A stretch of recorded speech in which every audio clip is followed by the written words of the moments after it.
didn't go off on my own. I'm still in day 6. Hi. Hi, you did it. How are you? Hi, I'm sorry. I'm late. It was a rough ride. I went to the wrong You hotel. do not need to be sorry. It's traffic, right?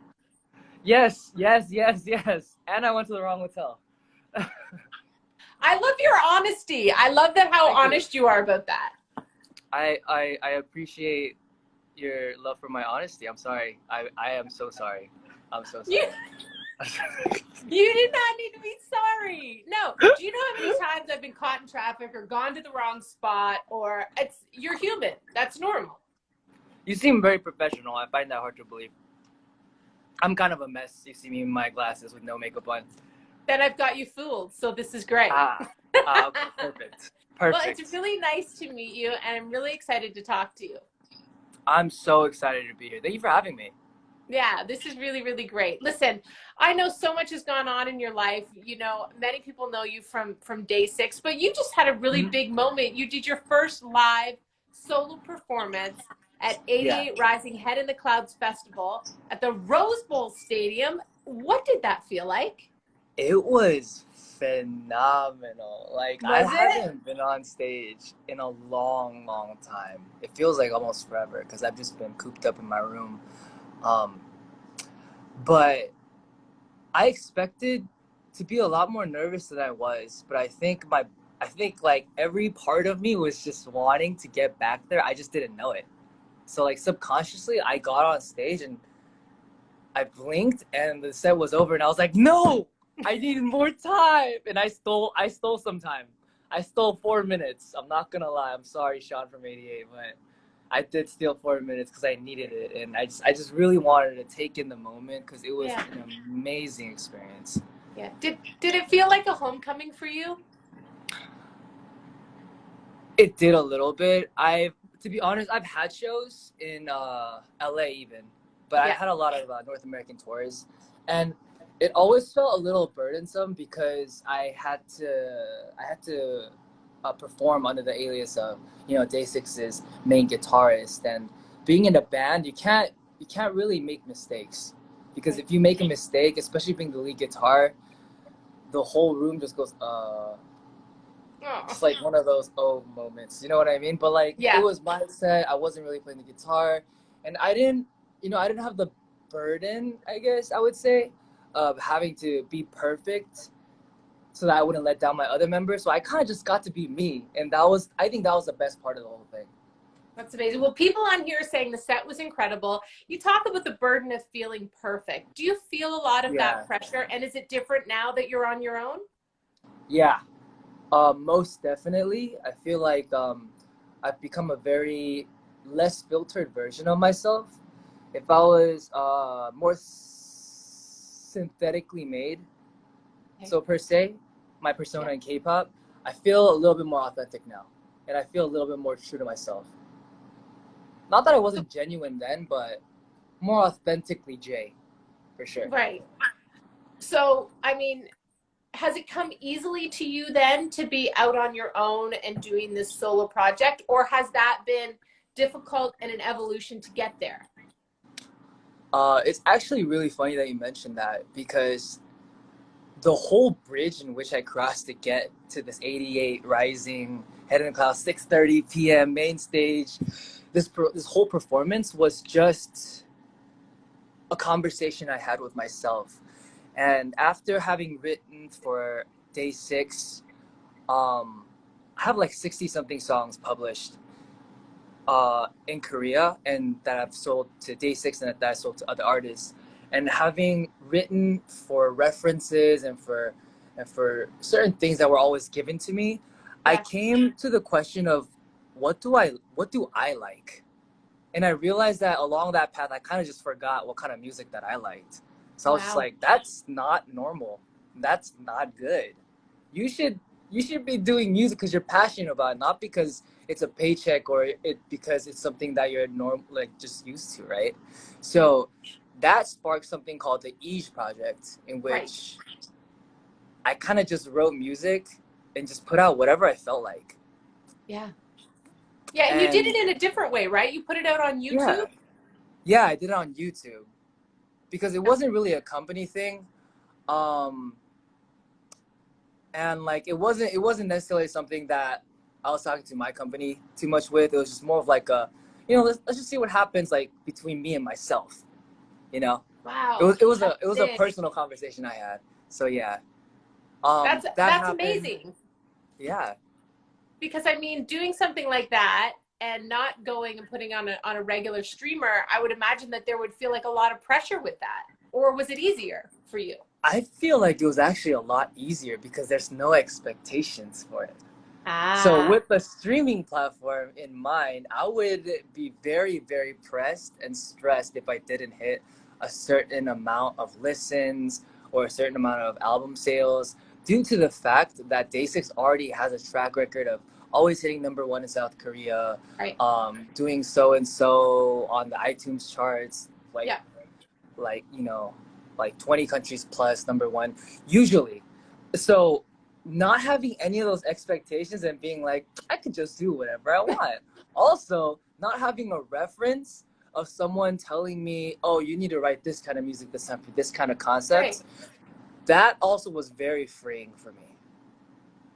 I So like that. it originally started as just like a random project that ended up as something that bridged and segued me into this bigger platform, I guess, into eventually being able to perform at somewhere incredible like the Head in the Clouds.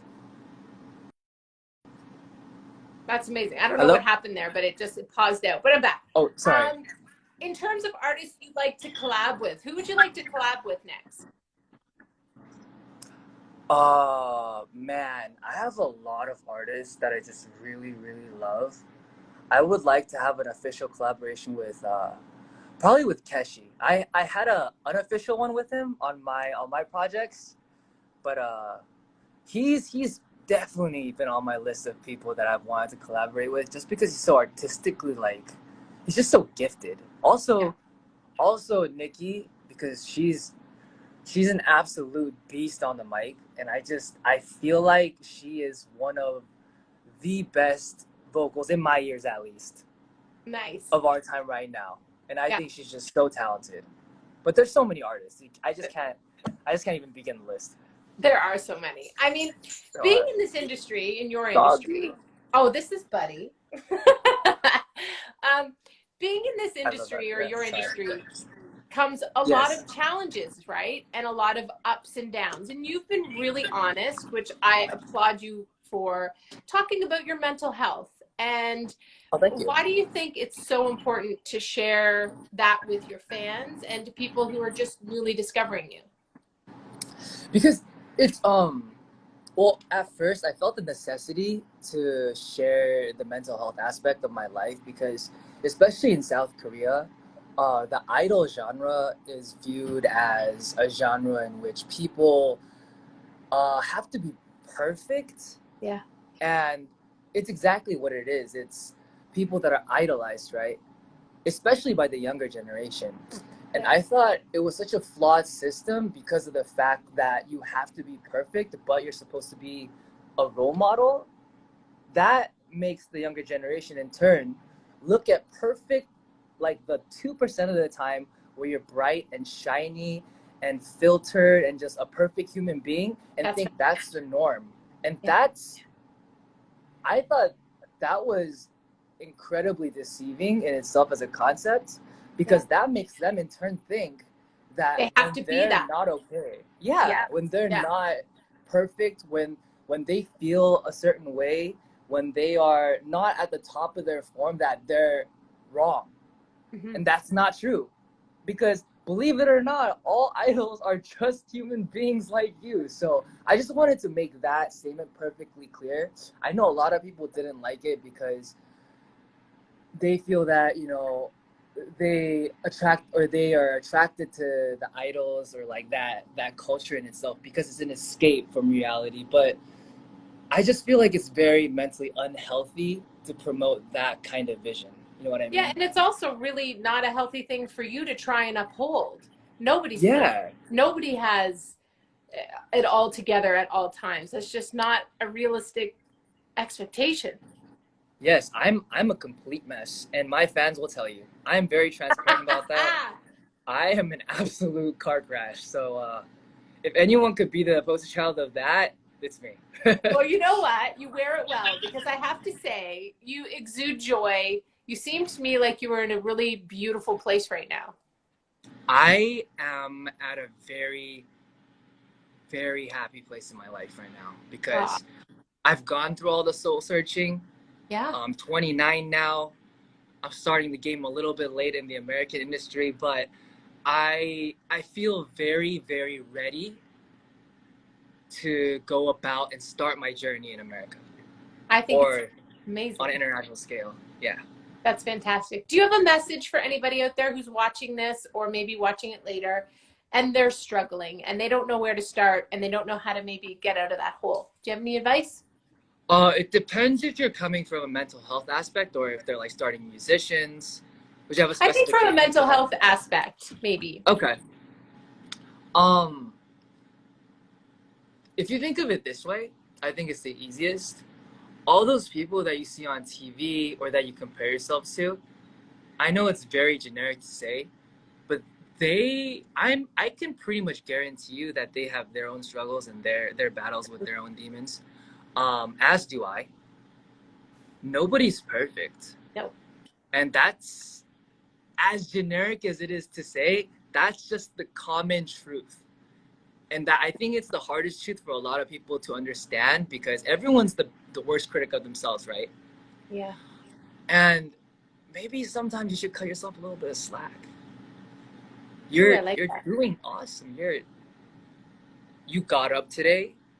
If you're watching this interview, you're watching this interview. The fact that you are continually moving forward with your life in the hard situation that you're in, I think is enough to prove to yourself that you are strong enough and you have the willpower to do whatever you want to do.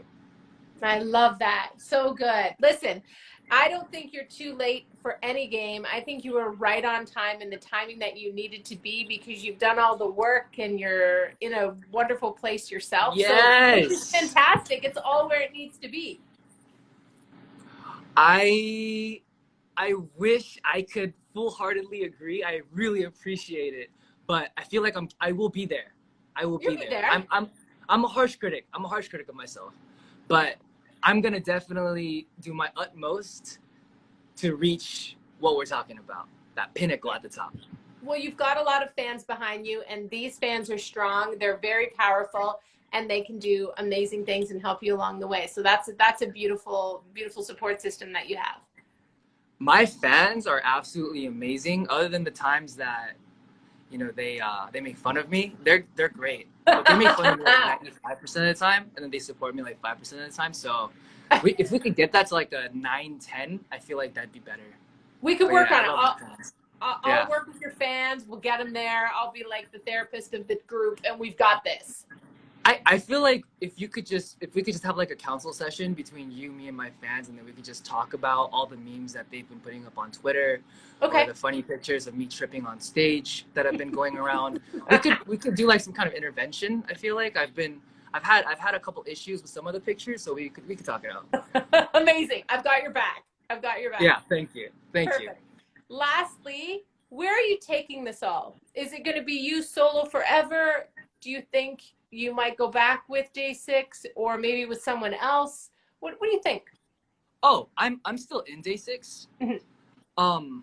I think I always will be in DAY6, to be completely honest with you. But my members are currently preoccupied with some other business that they have that they're attending to.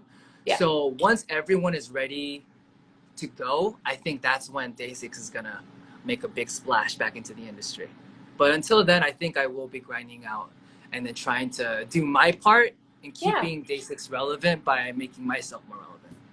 I think that's fantastic. Well, I'm glad that you got to the right hotel safely and you're here and it all worked out. We really, really appreciate this. I'm sorry. You're a good mess. You're a good mess. It's good. It's all good. Okay, I'm sorry. Okay. No, don't be sorry. Thank you so much, and I can't wait to be able to interview you in person one day when we're in California again. I can't wait. Thank you so much for having me, by the way. Thank you. Okay, have a great day, everyone. Have a good one. We'll see you later. Bye Bye. bye.